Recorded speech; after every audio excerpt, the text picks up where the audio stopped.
നോമ്പുകാലം ഒന്നാം ചൊവ്വ. ഒന്നാം വായന രാജാക്കന്മാരുടെ ഒന്നാം പുസ്തകത്തിൽ നിന്ന്. എട്ടാം അധ്യായം 41 മുതൽ 50 വരെയുള്ള വാക്യങ്ങൾ. അങ്ങയുടെ ജനമായ ഇസ്രായേലിൽ പെടാത്ത വിദേശി അങ്ങയുടെ മഹനീയ നാമത്തെയും അങ്ങയുടെ കരുത്തുറ്റ കരങ്ങളുടെ പ്രവർത്തനങ്ങളെയും നീട്ടിയ ഭുജത്തെയും പറ്റി കേട്ട് അങ്ങയെ തേടി വന്ന് ഈ ആലയത്തിനു നേരെ തിരിഞ്ഞ് പ്രാർത്ഥിച്ചാൽ, അവിടുത്തെ ജനമായ ഇസ്രായേലിനെ പോലെ സർവ്വജനതകളും അങ്ങയുടെ നാമം അറിയാനും അങ്ങയെ ഭയപ്പെടാനും ഞാൻ ഈ ഭവനം അങ്ങേയ്ക്കായി നിർമ്മിച്ചിരിക്കുന്നുവെന്ന് ഗ്രഹിക്കാനും വേണ്ടി അങ്ങ് വസിക്കുന്ന സ്വർഗത്തിൽ നിന്ന് അവന്റെ പ്രാർത്ഥന ശ്രവിക്കുകയും യാചനകൾ സാധിച്ചു കൊടുക്കുകയും ചെയ്യണമേ. അങ്ങയുടെ ജനം അങ്ങ് അയക്കുന്ന വഴിയിലൂടെ ശത്രുക്കൾക്കെതിരെ യുദ്ധത്തിന് പുറപ്പെടുമ്പോൾ അങ്ങ് തിരഞ്ഞെടുത്തിരിക്കുന്ന ഈ നഗരത്തിനും ഞാൻ അങ്ങേക്ക് നിർമ്മിച്ചിരിക്കുന്ന ഈ ആലയത്തിനും അഭിമുഖമായി നിന്ന് പ്രാർത്ഥിച്ചാൽ, അങ്ങ് സ്വർഗത്തിലിരുന്ന് അവരുടെ പ്രാർത്ഥനകളും യാചനകളും ശ്രവിച്ച് അവരെ വിജയത്തിലേക്ക് നയിക്കണമേ.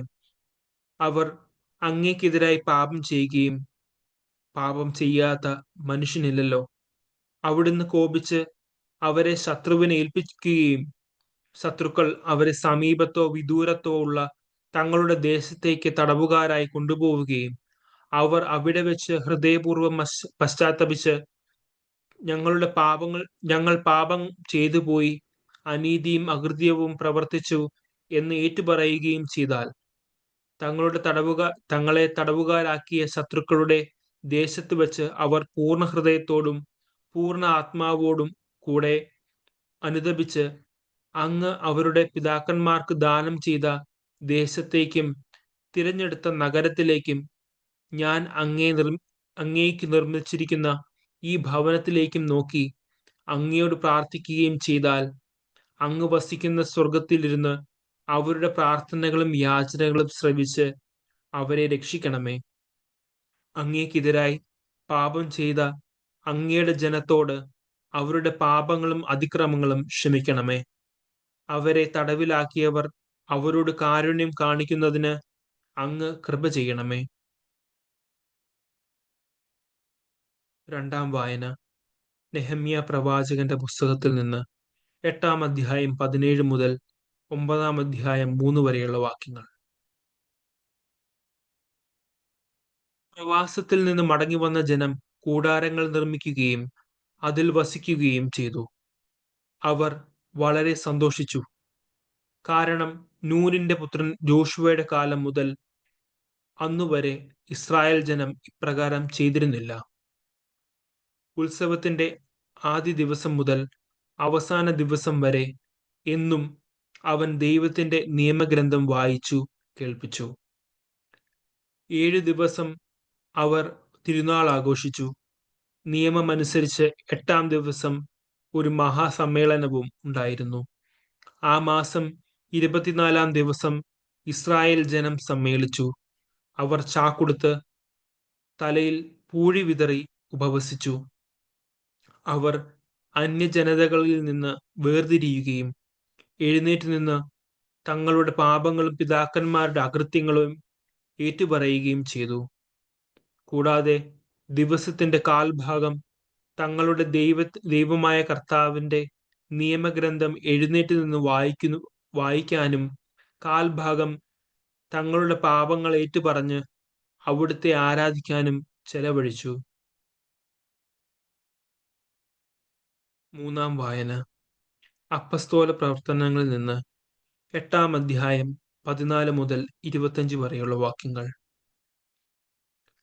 സമരിയാക്കാർ ദൈവവചനം സ്വീകരിച്ചെന്ന് കേട്ടപ്പോൾ ജെറുസലേമിലുള്ള അപ്പസ്തോലന്മാർ പത്രോസിനെയും യോഹന്നാനെയും അവരുടെ അടുത്തേക്ക് അയച്ചു. അവർ ചെന്ന് അവിടെയുള്ളവർ പരിശുദ്ധാത്മാവിനെ സ്വീകരിക്കേണ്ടതിന് അവർക്കു വേണ്ടി പ്രാർത്ഥിച്ചു. കാരണം അതുവരെ പരിശുദ്ധാത്മാവ് അവരിൽ ആരുടെയും മേൽ വന്നിരുന്നില്ല. അവർ കർത്താവായ യേശുവിന്റെ നാമത്തിൽ ജ്ഞാനസ്നാനം സ്വീകരിക്കുക മാത്രമേ ചെയ്തിരുന്നുള്ളൂ. പിന്നീട് അവരുടെ മേൽ അവർ കൈകൾ വെച്ച് അവർ പരിശുദ്ധാത്മാവിനെ സ്വീകരിക്കുകയും ചെയ്തു. അപ്പസ്തോലന്മാരുടെ കൈവപ്പ് വഴി പരിശുദ്ധാത്മാവ് നൽകപ്പെട്ടത് കണ്ടപ്പോൾ ശിമയോൻ അവർക്ക് പണം നൽകിക്കൊണ്ട് പറഞ്ഞു, ഞാൻ ആരുടെ മേൽ കൈകൾ വെച്ചാലും അവർക്ക് പരിശുദ്ധാത്മാവിനെ ലഭിക്കത്തക്ക വിധം ഈ ശക്തി എനിക്കും തരുക. പത്രോസ് പറഞ്ഞു, നിന്റെ വെള്ളിത്തുട്ടുകൾ നിന്നോടുകൂടെ നശിക്കട്ടെ. എന്തെന്നാൽ ദൈവത്തിന്റെ ദാനം പണം കൊടുത്തു വാങ്ങാമെന്ന് നീ വ്യാമോഹിച്ചു. നിനക്ക് ഈ കാര്യത്തിൽ ഭാഗഭാഗത്വമോ അവകാശമോ ഉണ്ടായിരിക്കുകയില്ല.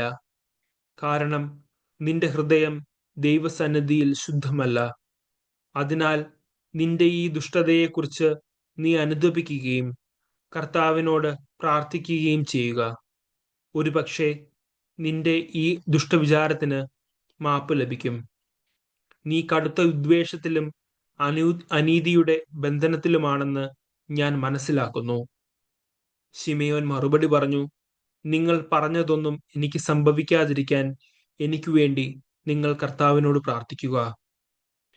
അവർ കർത്താവിന്റെ വചനത്തിന് സാക്ഷ്യം നൽകുകയും അത് പ്രഘോഷിക്കുകയും ചെയ്തതിനു ശേഷം ജെറുസലേമിലേക്ക് മടങ്ങി. അങ്ങനെ അവർ സമരിയക്കാരുടെ പല ഗ്രാമങ്ങളിലും സുവിശേഷം അറിയിച്ചു. സുവിശേഷ വായന. വിശുദ്ധ മർക്കോസ് എഴുതിയ സുവിശേഷം 9-ാം അധ്യായം 14 മുതൽ 29 വരെയുള്ള വാക്യങ്ങൾ. അവർ ശിഷ്യന്മാരുടെ അടുത്തെത്തിയപ്പോൾ വലിയൊരു ജനക്കൂട്ടം അവരുടെ ചുറ്റും കൂടിയിരിക്കുന്നതും നിയമജ്ഞർ അവരോട് തർക്കിച്ചുകൊണ്ടിരിക്കുന്നതും കണ്ടു.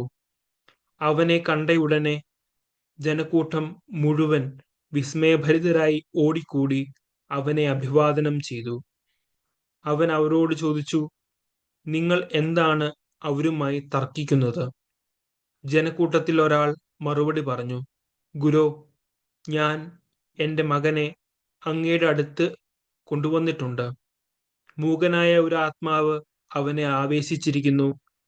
അത് എവിടെ വെച്ച് അവനെ പിടികൂടിയാലും അവനെ നിലം പതിപ്പിക്കുന്നു. അപ്പോൾ അവൻ പല്ലു കടിക്കുകയും നുരയും പതയും പുറപ്പെടുവിക്കുകയും മരവിച്ച് പോവുകയും ചെയ്യുന്നു. അതിനെ ബഹിഷ്കരിക്കാൻ അങ്ങയുടെ ശിഷ്യന്മാരോട് ഞാൻ അപേക്ഷിച്ചു, അവർക്ക് കഴിഞ്ഞില്ല. അവൻ അവരോട് പ്രതിവചിച്ചു, വിശ്വാസമില്ലാത്ത തലമുറയെ, എത്രനാൾ ഞാൻ നിങ്ങളോട് കൂടെ ഉണ്ടായിരിക്കും? എത്രനാൾ ഞാൻ നിങ്ങളോട് ക്ഷമിച്ചിരിക്കും? അവനെ എൻ്റെ അടുക്കൽ കൊണ്ടുവരൂ. അവർ അവനെ അവന്റെ അടുക്കൽ കൊണ്ടുവന്നു. അവനെ കണ്ടയുടനെ ആത്മാവ് കുട്ടിയെ തള്ളിയിട്ടു. അവൻ നിലത്ത് വീണ് ഉരുളുകയും അവന്റെ വായിലൂടെ നുരയും പതയും പുറപ്പെടുവിക്കുകയും ചെയ്തു. യേശു അവന്റെ പിതാവിനോട് ചോദിച്ചു, ഇത് തുടങ്ങിയിട്ട് എത്ര കാലമായി? അവൻ പറഞ്ഞു, ശൈശവം മുതൽ. പലപ്പോഴും അത് അവനെ നശിപ്പിക്കാൻ വേണ്ടി തീയിലും വെള്ളത്തിലും വീഴ്ത്തിയിട്ടുണ്ട്.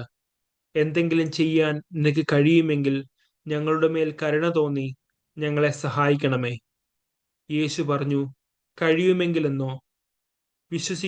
വിശ്വസിക്കുന്നവന് എല്ലാ കാര്യങ്ങളും സാധിക്കും. ഉടനെ കുട്ടിയുടെ പിതാവ് വിളിച്ചു പറഞ്ഞു, ഞാൻ വിശ്വസിക്കുന്നു, എൻ്റെ അവിശ്വാസം പരിഹരിച്ച് എന്നെ സഹായിക്കണമേ. ജനങ്ങൾ ഓടിക്കൂടുന്നത് കണ്ട് യേശു അശുദ്ധാത്മാവിനെ ശകാരിച്ചു. മൂകനും ബധിരനുമായ ആത്മാവേ, നിന്നോട് ഞാൻ ആജ്ഞാപിക്കുന്നു, അവനിൽ നിന്ന് പുറത്തു പോവുക. ഇനിയൊരിക്കലും അവനിൽ പ്രവേശിക്കരുത്.